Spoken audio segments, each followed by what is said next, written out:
My husband changed me, someone who used to shy away from social interactions. With him, I thought I could be truly happy. Yet, after we got married, he changed. It started with yelling, moved on to shoving, and ultimately, he kicked me while I was sick in bed. This is not the man I married. Love has turned into fear. I want to run away, but I'm scared to do that too. But I know, at the end of the day, it's on me to speak up. Let's break up. My name is Scarlett, 29 years old. I've been married to Daniel for 2 years, and I'm a housewife. I lost my parents at a young age, and the grandmother who raised me passed away when I was in high school. I was bound to be lonely forever. Since my grandmother passed, I had been uncomfortable with relationships. Simple reason, really. It hurts when people leave. That's why I never had a boyfriend or close friends. I had always been on my own. But Daniel was different. He changed all that. He took an interest in me, a rather gloomy person. I'll never know. He asked me out repeatedly. At first, I was honestly annoyed by his persistence. But eventually, I gave in and found myself caught up in his world, realizing Daniel had become the most important person to me. That's how we ended up getting married 2 years ago, and now I'm questioning whether I should stay married, because Daniel changed after we got married. Within a few months into our marriage, he started coming home less and less. He wouldn't even tell me what time he'd be back and started criticizing what I was doing around the house. Why isn't my dinner ready? If I told him I thought he would be late, he'd just sigh and look at me with cold eyes. You're staying home on my dime and can't even manage the housework? What a wife! And just like that, he'd grab his change of clothes and leave the house. That's when I started making dinner every day, even if he wasn't coming home. But on those days, he wouldn't come home for a week. Is he tired of me? Did he see something he didn't like after marrying me? I couldn't stop thinking about it. I don't want the sweet memories I have with Daniel to be a lie. I don't want to be abandoned. I don't want to be alone. My mind was a mess. After living like this for 6 months, I decided something needs to change. I don't want to be a burden on Daniel, and honestly, we're hardly a married couple in this state. When Daniel finally came home, I asked if he was considering a divorce. To my surprise, he looked shocked. That's not it, Scarlett. I've been busy with work. I'm sorry for being cold lately. Please don't talk like that. In a moment of panic, Daniel hugged me, the first time in months. Suddenly, I felt guilty for not considering how busy he was with work. But if he doesn't communicate, I can't understand his struggles. I asked him to keep me in the loop moving forward, to talk to me when something's up. Of course, I promise. Seeing Daniel's smile made me feel relief for the first time in a while. For a moment, our troubles seemed like a lie, and life returned to normal. Even though there are still days Daniel doesn't come home, he keeps me updated. Just that alone started to make me happy again. However, 1 year after we got married, it was the day of our wedding anniversary. Daniel stood me up and never showed at the restaurant we had reserved. I was heartbroken, especially since it was our wedding anniversary, and I had never thought he'd cancel. Of course, it was because of work. I tried to be understanding since it was work-related, but it still hurt. I wish you would have told me sooner. When Daniel came back the day after our anniversary and I told him that, he glared at me. Why would you say something like that? Don't you see how hard I'm working? I do appreciate that he works hard, but I wanted him to prioritize our anniversary. When I expressed this, Daniel knocked the food off the table, shattering the dish. The sound echoed in the room. You're so selfish! Are you sure you're not just after my money? Daniel's mom, Olivia, who's my mother-in-law, founded her own company. Daniel and his brother work there. So many have pegged Daniel as the future CEO, and he had warned me that gold diggers had targeted him before. The only one who really loves me is Scarlett, he once happily told me. And honestly, I've never once thought about his family wealth. When I told him this, Daniel looked at me with eyes full of disbelief. Then get a job. You've got too much free time if you're complaining about me. You'd do it if you really loved me, right? Would a job solve this issue? I hesitated, but ultimately nodded. I didn't want Daniel to think I was with him for the money, and more than anything, I didn't want him to leave me. I started to question my sanity.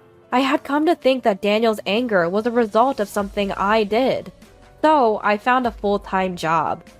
If I tidied up before and after work, Daniel wouldn't complain.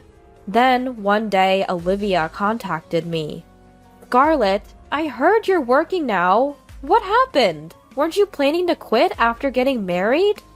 I responded with a forced smile, saying I had time to spare. Olivia has always been kind to me from the moment we met. She's a busy CEO, but checks in on me. I vividly remember the time we went shopping right after the wedding. She looked at me like a dream had come true. Daniel used to have a sister, who tragically passed away. Maybe that's why Olivia is extra kind to me. "Reach out if you're ever in trouble." Her kind words nearly brought tears to my eyes. I never knew my parents, but I wonder if this is how it would feel to have a mother. Thinking about it warms my heart a little. I don't want to cause any trouble for Olivia. Supporting her son, Daniel, is my role after all. But that's easier said than done, especially when Daniel doesn't come home. Ever since I started working, there's no longer any money being handed over to me. I mean, we're getting by, but is this really okay? I find myself troubled by the same thoughts over and over. Nothing has changed since back then. Maybe something needs to change. Just when I was thinking this, Daniel came home after a long time. "Did you say anything to Mom?" I tell Daniel about the call I got. He seemed angry at first, but smiled in relief when he found out I hadn't said anything to Olivia. "That's my wife. Make sure to tell Mom we're getting along just fine, okay?" I ask Daniel if we're really doing as well as he thinks.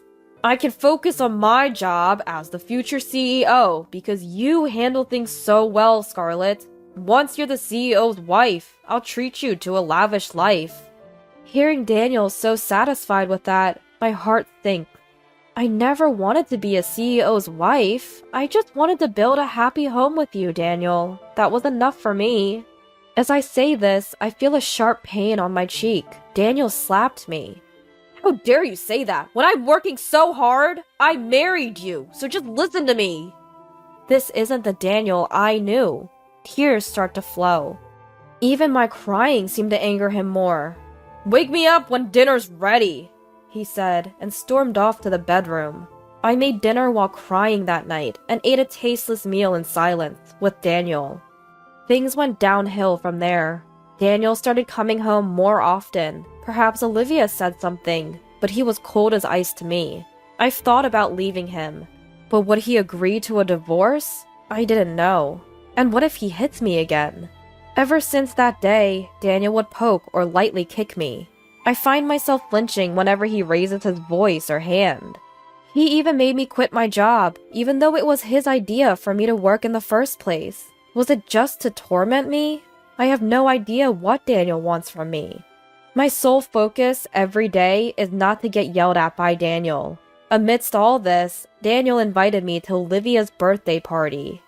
"There'll be a lot of people there, so don't embarrass me. Get your hair done on the day and wear something appropriate." Despite the rough times, I was looking forward to a break. Seeing Olivia will be my strength to get through the days, but my luck ran out and I came down with a high fever on the day of Olivia's birthday. I have a fever of 103 and it might even go up. I can't go to the in-laws' house, I tell Daniel. As expected, Daniel yells at me. "How could you get sick at a time like this? You're useless!" I apologize over and over, but Daniel kicks me repeatedly through the comforter. "I'm going ahead. Get ready and come to my parents' house." Despite my high fever, Daniel insists that I should come. I can't go like this. Ignoring my soft murmur, Daniel just leaves the house. If I don't go, who knows what he'll do to me next? Desperate, I put on makeup, fix my hair, and get ready. But every move is slow, and my foggy head just takes too much time. Before I know it, over an hour has passed since Daniel left the house. Daniel calls to rush me, annoyed that I haven't arrived. Get it together! Come to the celebration now! Are you trying to embarrass me? I quickly call a taxi and arrive at the in-laws' house. This should prevent more scolding. But when I get there, the relatives and guests look at me with disbelief. Scarlett, what are you wearing? Even Olivia, who notices me, looked puzzled. I catch my reflection in a large, full-length mirror in the in-laws' house. My makeup and hair are a mess. The word disheveled would be an understatement for how I look right now. I apologize to Olivia, who is giving me a cold stare, and she sighs in disbelief. Scarlett, you should break up with Daniel. To which Daniel chimes in cheerfully. Come on, Mom, give her a break. She just overslept. She didn't even remember it was your birthday. I bow my head at his unhelpful comment. Then a loud slap resonates. I look up to see Olivia has slapped Daniel. What? Why? With a face of disbelief, Daniel stares at Olivia. Daniel, did you force Scarlett to come even though she's clearly unwell? Is that how a person should act? Daniel tries to argue back, but gets slapped on the other cheek before he can speak. I have evidence that you're having an affair. Shall we talk about it? Olivia takes Daniel into the study. I'm led to the guest room by my brother-in-law Andrew and rest there. Whether it's the medicine kicking in or exhaustion, I drift into a deep sleep. When I wake up, it's nighttime. Daniel sits in submission and Olivia looks exasperated in the living room. Olivia quickly fills me in on what happened. Apparently, Daniel had been dating someone even before we got married, and he had plans to marry her. Turns out, Daniel's ex had a kleptomania issue. She even stole from Olivia when she visited their home. Naturally, Olivia banned her from the house and made it clear that they wouldn't support Daniel if he married her. That's why Daniel chose me as his cover-up. He thought I looked like his late sister and that Olivia would like me. If Olivia approved of me, he figured he would also be in her good graces.